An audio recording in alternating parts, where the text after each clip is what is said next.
Thank you, Sriram. That was a very interesting session. It was a very contentious topic, and it was very good to hear both points of views. I would now like to move to the next topic, which is building peoples and ideas for sustainable development. And I would like to introduce our moderator for the session, Dr. Ganesh Natarajan. Dr. Natarajan has obviously had successes with Aptech and Zensar and is now the founder of 5F World. Over to you, sir. Thank you very much, and always a pleasure to speak at a Thai Global Forum. And congratulations again on choosing a topic so relevant as sustainability to discuss over a 3-day period. So I think that's absolutely fantastic. I don't think anybody in this audience needs to know why sustainability, because I think we're all equally worried about not only the planet, our cities, our companies, but most important, I think, how people are approaching it. Because we've all seen in various parts of the world that many people still believe it is somebody else's problem. But I think this panel certainly believes that it is our problem today and now, and something that we have to act on to make sure that we don't make matters worse. So I'm truly delighted to have both the panelists and our keynote for the day, Mr. C.P. Gurnani, with us. Let me quickly introduce CP, who's been a friend of mine forever. And the reason I'm delighted that CP agreed to do this keynote is CP has come into this sustainability issue from a very different point of view. In fact, the last session I was chairing with CP and discussing actually was a very interesting session where we talked about how CP, in his role as a white knight, actually rescued one of our very large IT companies, a company called Satyam, which many of you in Hyderabad would certainly know of. And it was the Mahindra Group, led, of course, by C.P. Gurnani as CEO, who came in and really looked at how do you rescue Satyam, integrate that with Mahindra, and it became what is called today Tech Mahindra. So CP has been looking at sustainability from that point of view. Recently, I was speaking with him and he was talking about the importance of sustainability to flow through the fabric of an organization, that everybody, every function in the organization should talk about that. And which is why we thought we'll start with him. And after CP's keynote, we will, of course, move to the panelists. And they will be talking about, Naina will talk about sustainability as a route to the SDGs, which all of us are passionate about. Florence will talk about the role of culture in bringing about climate change, which is so important, what I alluded to in the beginning. And Matteo will talk about the whole role of innovation and entrepreneurship and how entrepreneurs can work. So in a sense, we're covering a very wide canvas. And of course, we have only 55 minutes. So over to you, CP, for your opening thoughts. Thank you, Ganesh. Thank you so much. And clearly, a panel and Hyderabad both will do a lot of justice to today's conversations. I can only remember about a decade ago when a casual conversation in a coffee shop, which says, if you have to ask somebody to pick up a piece of plastic wrapper or a paper or a bag, you will have to find takers for it. Now, today, I was surprised when 4 years ago, my employees actually came back and said, we have to ban plastics to be brought inside the company. And we have to start with the word education of all the employees, that why sustainability is important. And a bunch of enthusiastic guys, Ganesh, probably were listening to you that time. And because you use the word, your bias for action. And that's exactly what we did. That no point in having an armchair activism. Let's get down to action. Let's do things what are right for an individual, where we can influence the society or where we can influence the communities, and can we be the change? So I think some of the realizations, I'm sure all of us have gone through our own journeys of, self-discovery. But I did believe that the business of sustainability, it does not lie with the business. It's actually an individual movement. Business can only create an environment, create systems, create processes to share best practices. And the moment you make it a movement owned by every individual, then I think we would have made the difference to every organization on this planet. I think when you start looking at what is the best way to not only think but implement sustainability at an organizational level, I think it is the way we relate to the environment.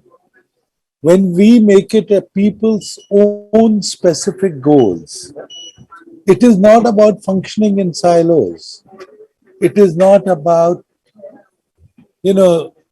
sharing stories of setting up one more alternate energy source. There is a lot of objectives which start with an individual. How to keep a building green, how to promote renewable energy not in an office but also at home. How do you adopt zero waste to landfill? What is the meaning of circular economy? What does a travel impact the sustainability? Can we individually or together contribute to reforestation? Can we look at bamboo products? Can we look at other replacements to plastics? And in a way, I got inspired when my children, Ganesh, when they were growing up. One year, they wanted to burst crackers like every North Indian kid does. And the argument was, how much money, Dad, you will give it to us for Diwali crackers? And the second year, they said, oh, we will take the money, Dad, but we want to put it to some other use. And I said, what happened? And pretty soon I discovered it was a movement that started in the schools in Delhi, which says how these crackers, A, were the source of child abuse. Number two, how they were creating noise pollution. And number three, all the smoke, how it is impacting the elders. To me, that was a chapter written in my life. It was a chapter which said, if you have to create sustainable thinking, then you need to start young. So, and how do you start young? You equip people. You equip people with knowledge, skills, capacity, and motivation. I think that is what that school experiment taught me. And that's exactly what I think is my purpose in life. My purpose in life is to repeat that experience, what my children, when they were young, when they went through, and for want of better words, I call it systems thinking. If you address the systems thinking in an individual, I think we all can create a better future. We all need to understand how people think. Similarly, like we are grown up, maybe systems thinking alone is not enough. Maybe there is something called critical thinking. Now, the critical thinking part is more about not only how things need to be done or the things have been done, how to create new way of doing things. And that's where I think we as individuals have a role to play, because we can create participation, we can create partnerships. And that question of how do we create partnership, how do we create a future-oriented approach, how do we create processes which measure, which allow a level of transparency. So I know there's a lot of us who are going to talk, but I can only say is from my perspective, me and 130K Tech Mighties are committed to sustainability. We are committed to measurement. We are committed to reducing the carbon emissions. We are committed to plant more trees, and we are committed to leaving a world where we are able to reduce or reuse or recycle or recover so that we are able to become a more sustainable world. So again, thank you, Ganesh, for giving us an opportunity, giving me an opportunity. And the only reason I am confident that we are on the right track because we have subjected ourselves to every kind of audit and our score seems to be improving. It is the same thing you taught us many years ago about continuous benchmarking. We are adopting the continuous benchmarking in sustainability also, and our scores continue to improve. We definitely want to be known as the most sustainable organization and driven by the motivated 130K associates. Thank you. Thank you very much, CP. And that was a truly powerful statement you're making on behalf of the entire leader community in this country. And I still remember, I think it was 6 months back in one of the webinars we did, you were mentioning that thanks to the pandemic, you now run not hundreds of offices worldwide, you run 130,000 offices because people were working from home and still being as effective. So I'm sure the message is going to spread across the country. Thank you. And you remind me of I remember in 2005 when I was running this publicly listed corporation, Zensar. At that time, we were a very lowly rated company. And people asked me, what's going to be your focus to build this organization? So I said, it's going to be the 3 Ps. It's going to be profit, it's going to be people, and it's going to be planet. And one of my board members actually asked me, are you sure? Shouldn't we just be focusing on profits? I said, no, it doesn't work like that. And I'm very delighted that, when I moved out of Zensar in 2016, 11 years later, the stock price had gone up almost 100 times. So the point I'm making is that the market always rewards us for focusing on the triple bottom line. And we now have not the triple bottom line, but the 17 SDGs, which of course we have to look at as citizens and as corporate leaders. So thank you so much again, CP. Let me move to the panel very quickly. And I'm joined in this by Vivek Verma. Vivek, of course, all of you know, I'm sure, but Vivek is my co-chair for the Thai Social Special Initiatives Group of Thai Global. And we've been doing a lot of work together. So we're delighted to have you with us as well as Vivek. So let me start straight off with you, Naina. Naina, you mentioned that you would do a larger framework of how does sustainability lead to the attainment of the SDGs. So over to you. Thank you, Ganesh, and thank you also, CP. That was actually a really interesting talk from you. And I think a lot of what you said is what I would like to reinforce as to why sustainability is key for us to achieve the SDGs. So I think all of us will agree that we are at a crossroads in Asia. Before the pandemic struck, Asia was not on track to meet any of the SDGs. And so we kicked off the turn of the decade with renewed commitments. COVID-19 not only surfaced fundamental cracks in the system, but it also set back the little progress that we had made. The pandemic has been a trigger for governments, for businesses, and for investors to take a pause, to reflect, and build back better. And therefore, I feel very strongly that we mustn't let this momentum fade away. Integrating impact into everything that we do is critical in this new normal. I mean, Ganesh, you mentioned about, a few years back talking about profit, people, and planet. I think we can no longer think about impact as just giving back or doing good or feeling good. The new normal has to be that social and environmental priorities are interconnected with economic progress for both holistic growth and development. The time for innovative social and sustainable solutions is now, and the time to leverage all forms of capital towards these solutions is now, and the time for overcoming our differences to collaborate and scale these solutions is now. So I lead a network called AVPN, which is a network of more than 600 funders and resource providers, all of whom are committed to deploy their capital much more effectively towards impact in Asia. Accountability, in my mind, is key. And accountability is key in building sustainable ideas and therefore achieving the SDGs.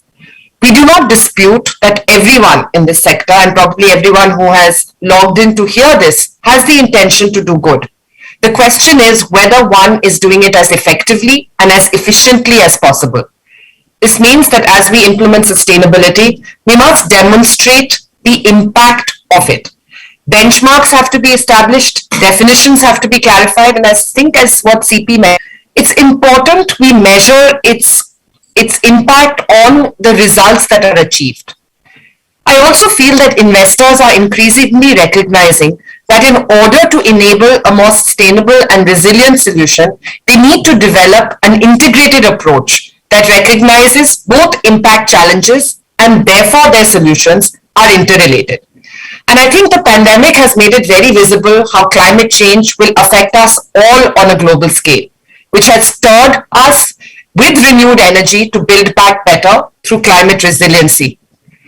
But we can't deny that some of us will be much harder hit by climate change than others. So for example, women in developing countries like India are particularly vulnerable to climate change because of their high dependency on natural resources for their livelihoods, coupled with lesser economic, political, and legal clout.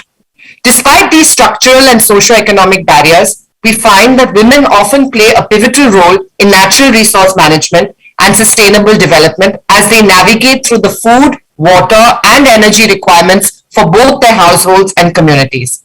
So if we see, for example, IIX, which is an AVPN member, launched the Women's Livelihood Bonds, which aims to improve livelihoods for women farmers in Asia and their ability to weather climate shocks. So actually putting in a sustainable solution in an investment product. Social Value Hong Kong, for example, invested in Sathi, which produces 100% biodegradable sanitary pads. This is a deal that creates impact across women's health, the environment, and the community through a 100% biodegradable and compostable all-natural sanitary pad made from banana fiber. Once again, we see sustainability actually helping us achieve the SDGs. More investors are offering technical assistance, not just financial investments. And this kind of assistance, I find, ranges both from liquidity planning to business modeling to investor relations, and is actually very key for sectors which are still relatively nascent in terms of getting investment, such as the climate or clean energy sector in Asia. And one more example for you, Responsibility, which is one of the most active climate impact funds in the region, provides technical assistance to social enterprises and financial institutions to help them assess markets and identify projects with the potential for scale. So for example, Samunati, one of Responsibility's equity investments, actively promotes precision farming, smart warehousing, and satellite-based crop monitoring. It aims at facilitating the use of technology with farmer collectives across India, indirectly impacting more than 2 million farmers. Samunati is also proactive in fintech, and it's developed a virtual card that allows farmers to directly pay for inputs or other resources from their loan account. So once again, using technical assistance, using technology to achieve sustainability and thereby also achieve the SDGs. But to achieve the 17 global goals, the UN Nations Conference on Trade and Development estimated that it will take us between $5 to $7 trillion with an investment gap in developing countries like India of about $2.5 trillion. And therefore, it's very important that the private sector has a key role in mobilizing resources to finance this missing gap.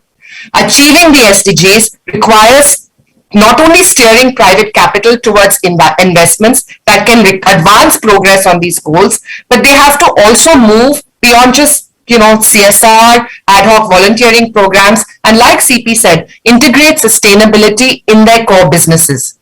It is important that we approach financing from a holistic perspective to achieve the SDGs.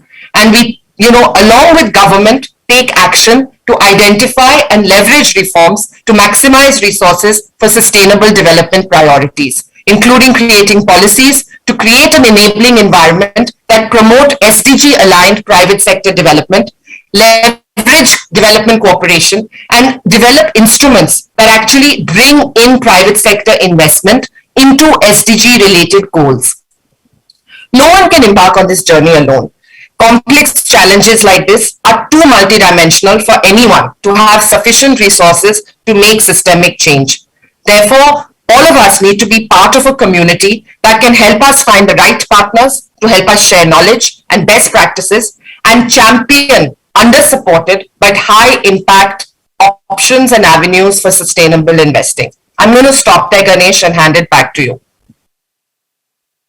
Sure, thank you so much, Naina. And I think as many of you will know, what the Asian Venture Philanthropy Network is doing is really stellar work because, I mean, as all of us know, CSR tends to be a little fickle because there are pathways through which their money has to flow. Whereas I think venture philanthropy, both philanthropists and organizations have been absolutely wonderful supporters of long-term initiatives. And Naina's team has made a tremendous impact in really channelizing some of these philanthropic monies to impact, which is what their mission is. Thank you again, Naina. That was fantastic.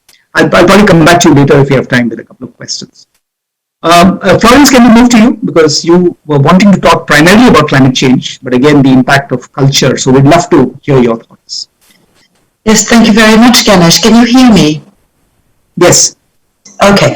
So thank you very much, Ganesh and Naina and CP for your addresses. And I am going to bring a slightly different dimension to the discourse, which is probably not what most people are familiar with, which is how cultural rights and climate change are intertwined and how it all matters for all of us.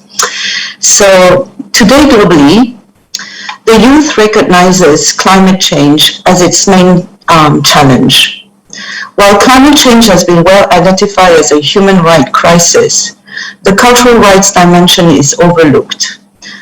The British Council, whom I work for, recognizes this gap, and through our work in arts and education, we provide various platforms and avenues to create awareness, resilience, and collaborations against climate change.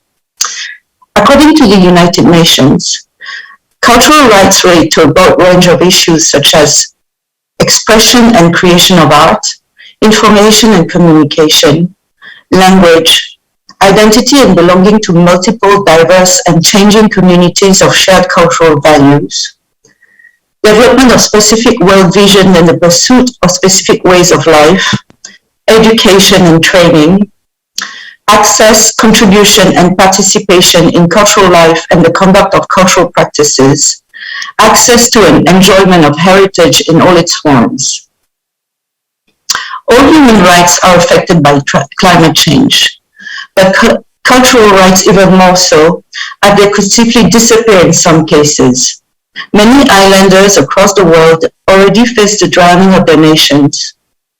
Impacts and risks caused by climate change on our cultural rights are not understood, mapped, and advocated for enough.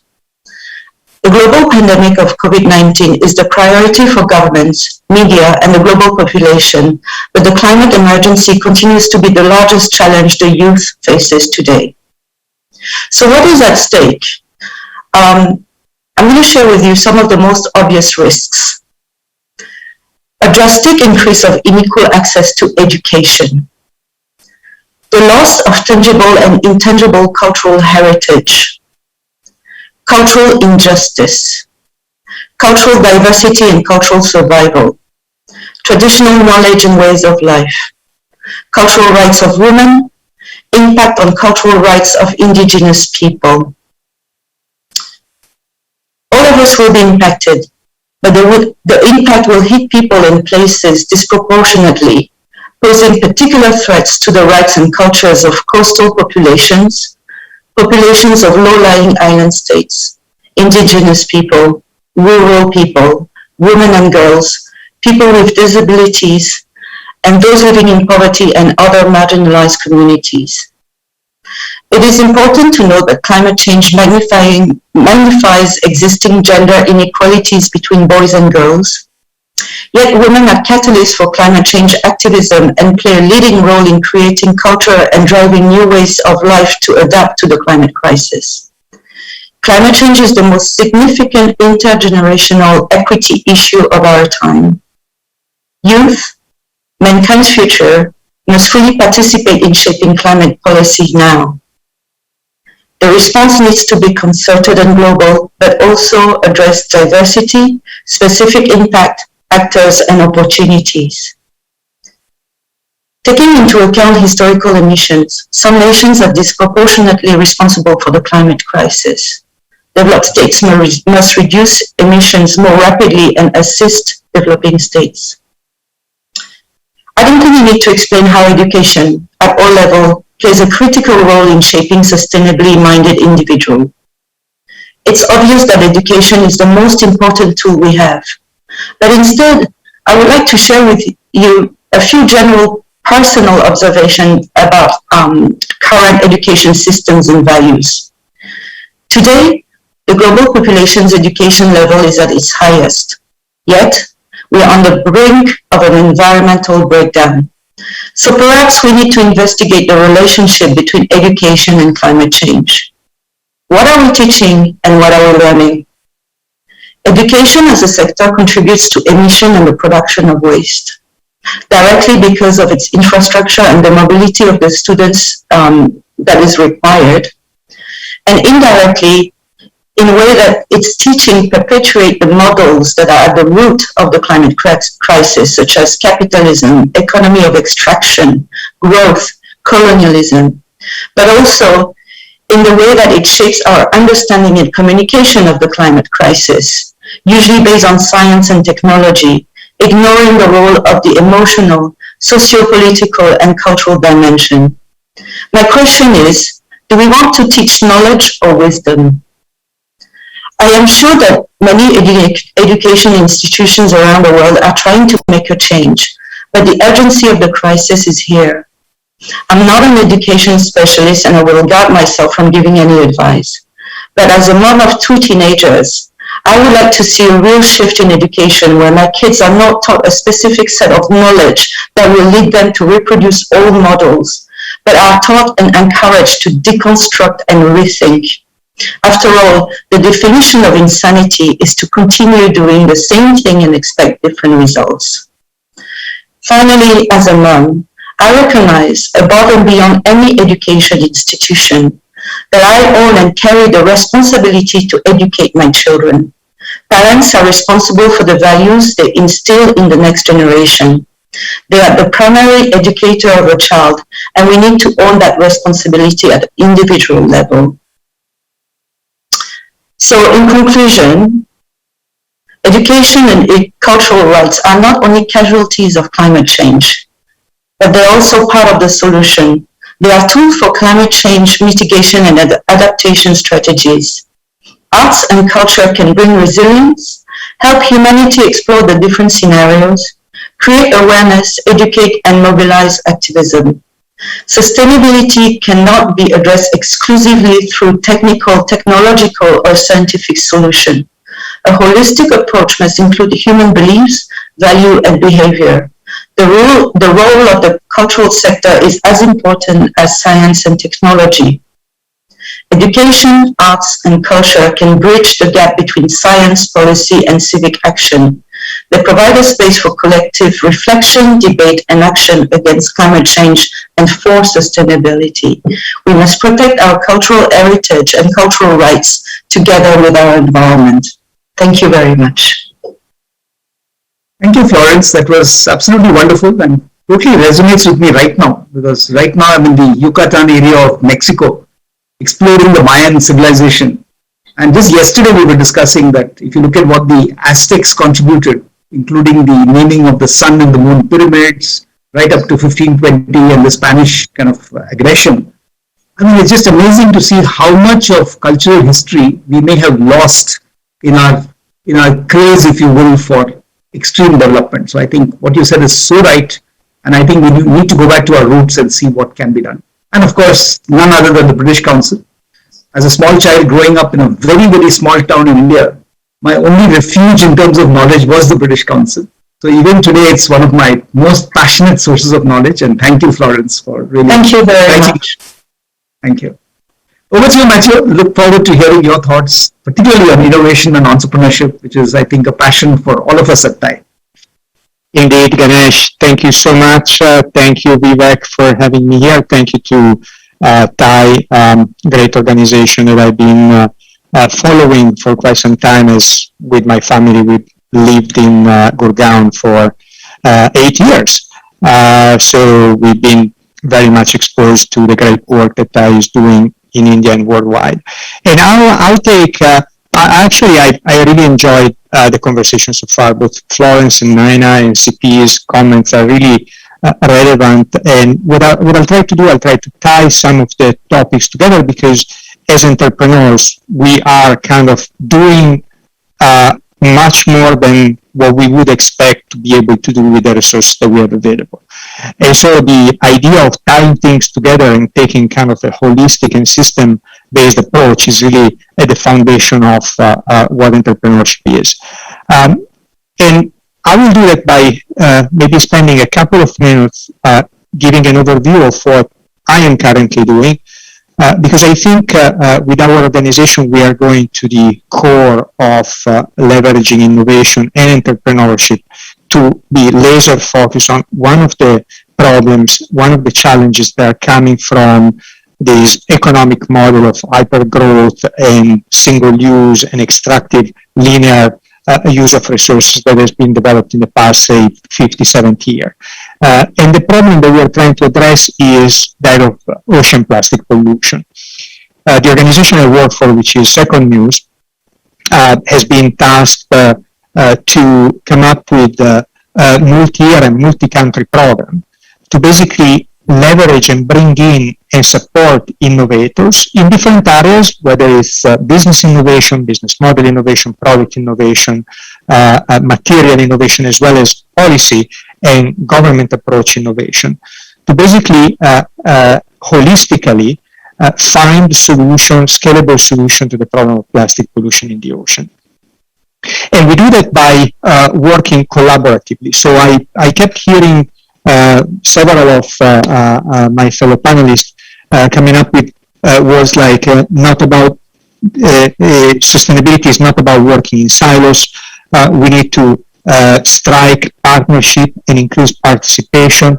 Those are all absolutely lines of work that we as Second News are taking in order to develop the incubation network. Obviously, the problem of plastic pollution is large, is huge. There are WWF came out with a report just recently calculating the social cost of plastic and tallying up to more than $1 trillion over the course of the next 2 decades on account of degraded environmental conditions, health issues, loss of marine life, loss of other life forms. And therefore, we need to kind of find ways to move away from the use and overuse of plastic, especially single-use plastic, in our daily life. How do we do that? Well, it's a system-based approach. The solution is not, we won't find a silver bullet. We will have to bring in several of the players that has been mentioned in this panel. We need to bring in capital providers. We need to bring in policymakers. We need to bring in civil society organization. It's super important, especially in the context of South and Southeast Asia, where a fundamental layer, a fundamental service is provided to material recovery and segregation by informal sector workers, working with policymakers and working with government. So our organization, our program, the Incubation Network, really takes a holistic approach and brings together all these different players. The results are quite impressive, I must say. I mean, of course, I'm a little biased in this. We've been running this program for the past 18 months. And so far, we have brought together a network with more than 50 entrepreneurial support organizations, capital providers. Of course, AVPN is a great partner of ours.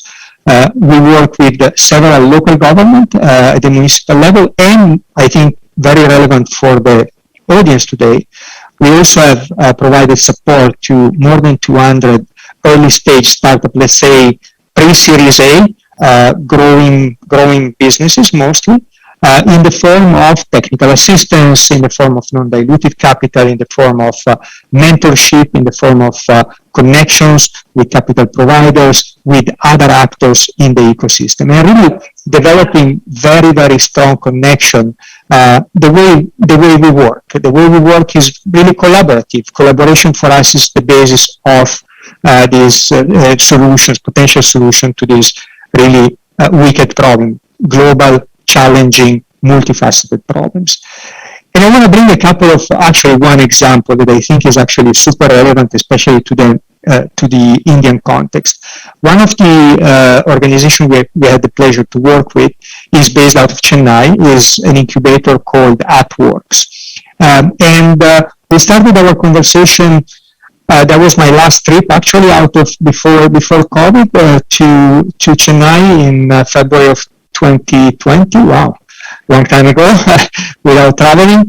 We had an initial conversation, and then from the conversation, we developed a set of ideas, and we eventually decided to support this organization in their quest to bring together a large operator of restaurants, Impresario, which you may know.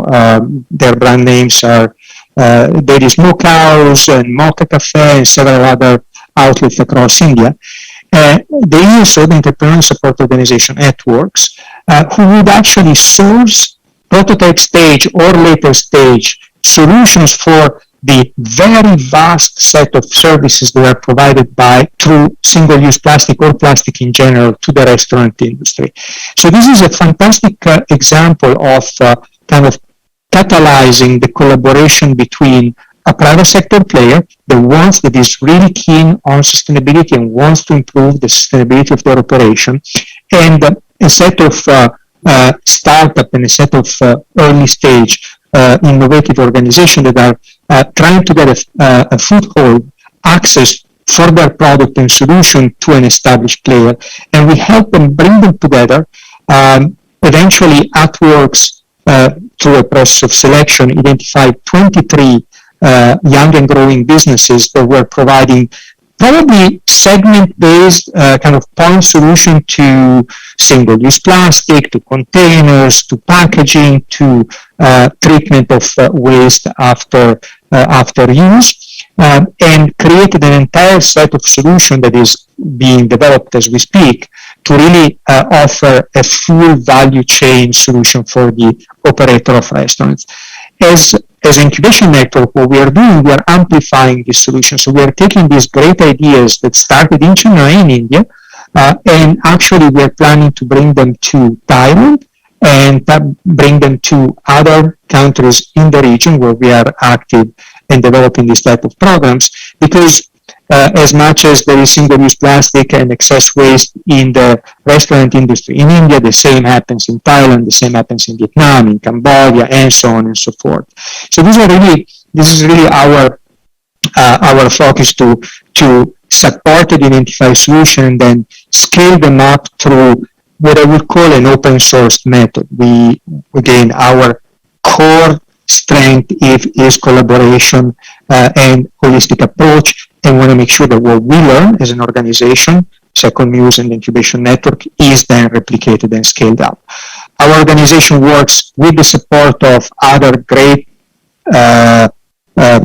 provider of resources for sustainability. Government of Canada is one, incubation, Circulate Capital and the Circulate Initiative is another one. There are several family foundations, and we're very keen to kind of understand who else might be brought into this network. We're very open to additional partnership and collaboration, because we think that we can help organizations that are keen to develop sustainable approaches to, in our specific case, the use of the reduction of plastic pollution, to bring their solution to market, scale them, and have a larger impact.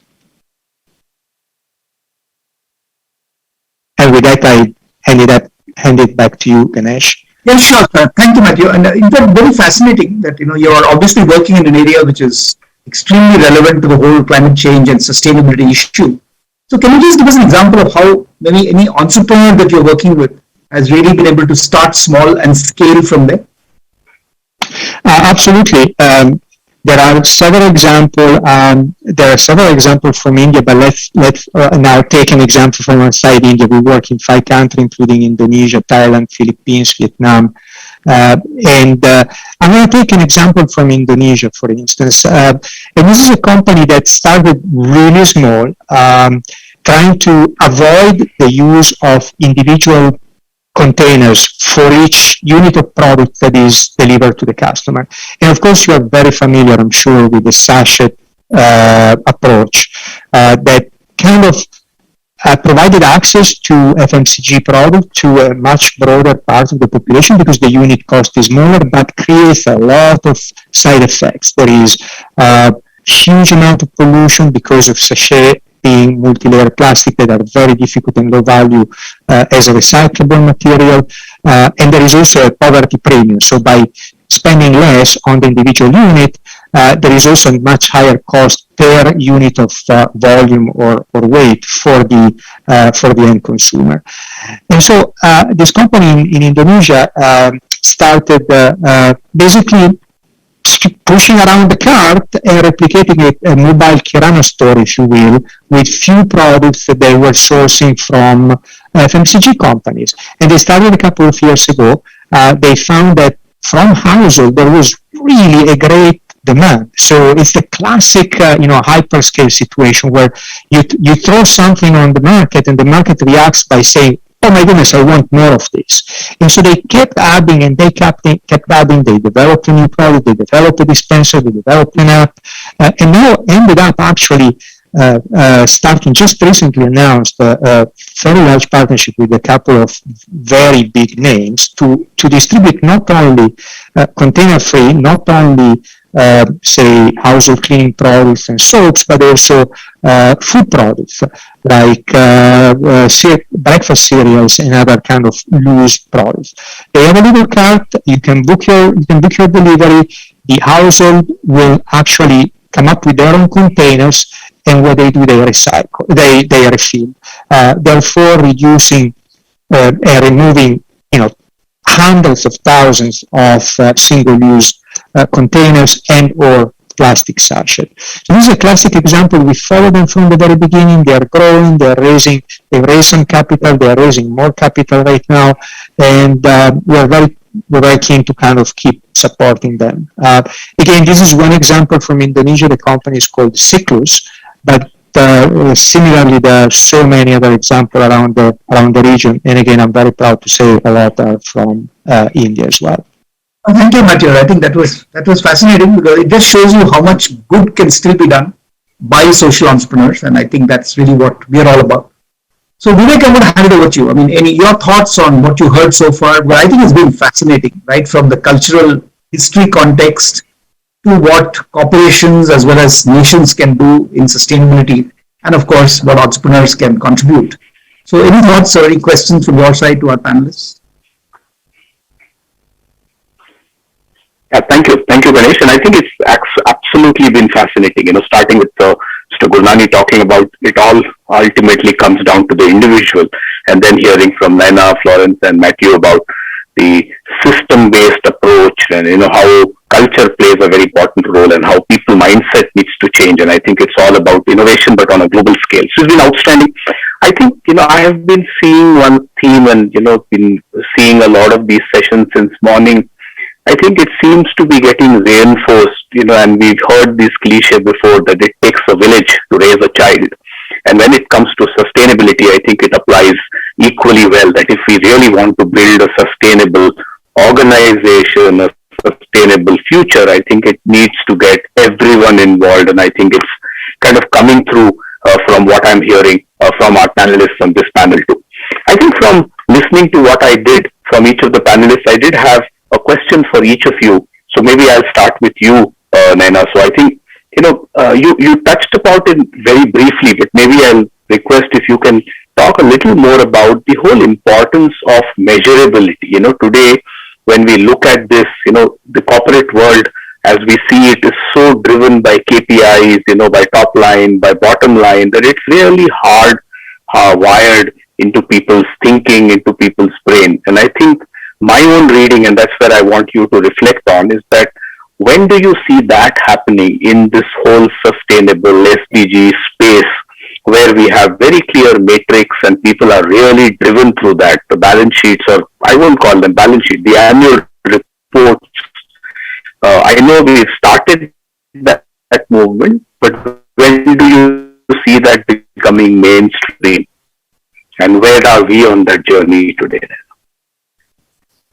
Actually, that's a really important question, Vivek, partly because, until and unless we have uniformity in metrics and in measurement, it is going to be very difficult for investors to decide, which particular product, which is more sustainable or, which contributes more to the SDGs, and where should they allocate their dollars, and how should they actually, distribute their portfolio of investments.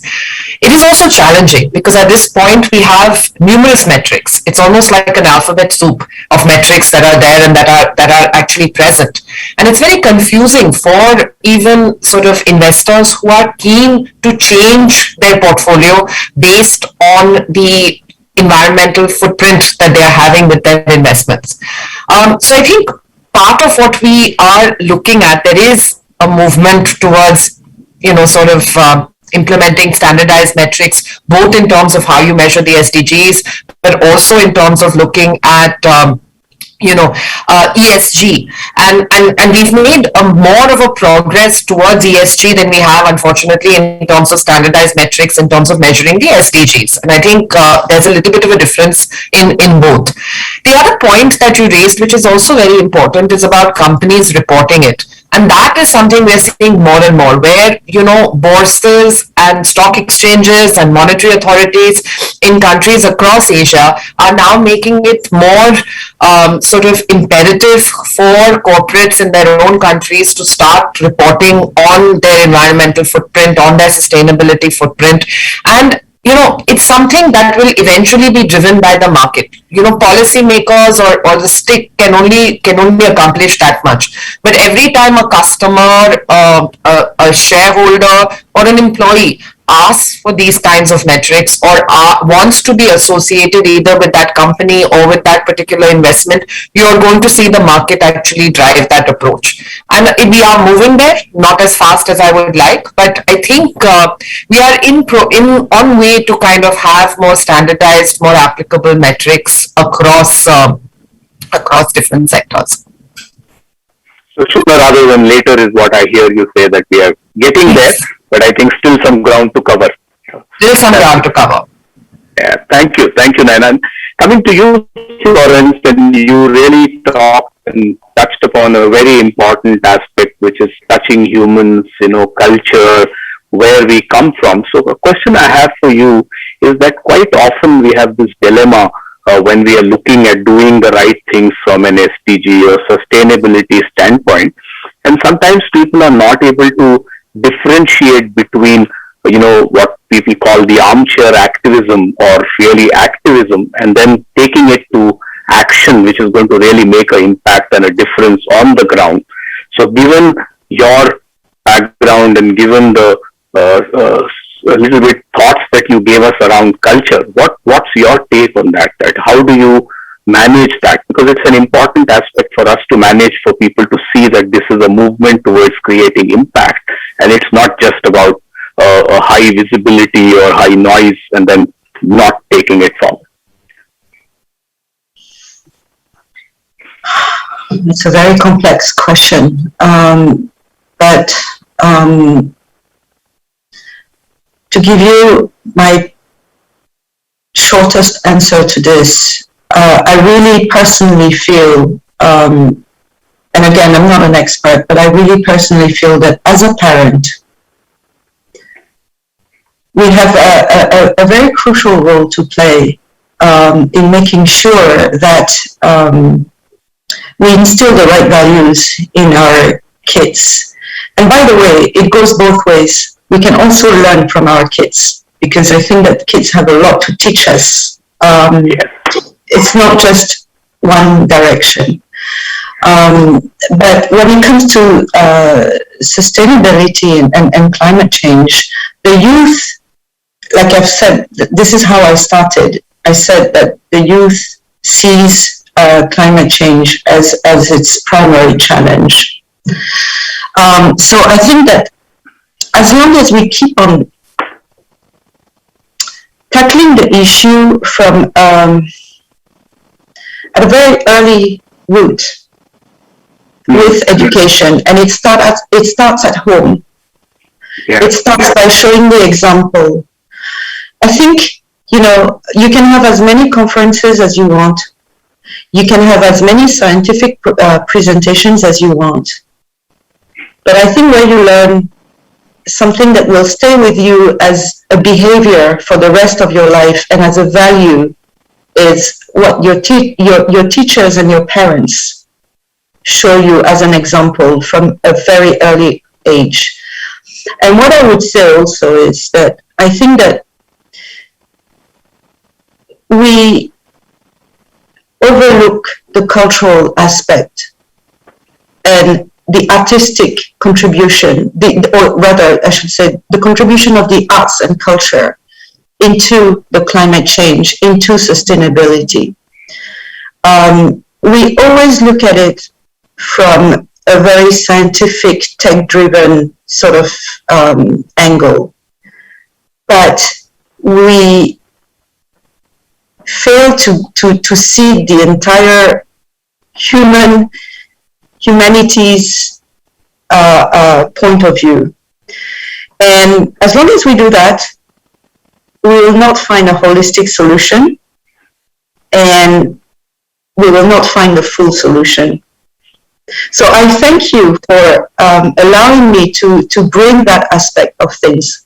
And I think that it's important that we keep on creating awareness around cultural rights, because they will impact every single person on this planet.